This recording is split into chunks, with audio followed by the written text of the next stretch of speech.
Dopo ogni terremoto c'è sempre un day after e il giorno dopo la resa di Silvio Berlusconi e la spaccatura del Popolo della Libertà sulla fiducia al governo di Enrico Letta, in Veneto gli azzurri si interrogano sul futuro del partito. Da Roma rimbalzano le ultime notizie. Le colombe hanno congelato la formazione del nuovo gruppo alla Camera. I falchi hanno annullato la manifestazione contro la decadenza del Cavaliere dal Senato. Evidentemente l'immane tragedia di Lampedusa ha cambiato l'ordine delle priorità e tutto sommato ai PDLini veneti questa pausa di riflessione non dispiace. Mi pare che il partito che rappresento il Veneto in questo momento ha il dovere, primo, di essere responsabile e quindi dove governa, comuni, province e regioni, di fare il partito serio, così facciamo. Due, attendere con un po' di sana pazienza l'evoluzione nazionale. Ma le novità romane non si ripercuoteranno sugli assetti veneti. La maggioranza in regione è salda, assicurano dal PDL. Ma in Veneto non succede niente.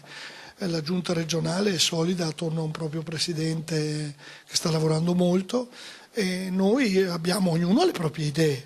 E dal fronte Lega Nord pure il governatore Luca Zaia promette lealtà.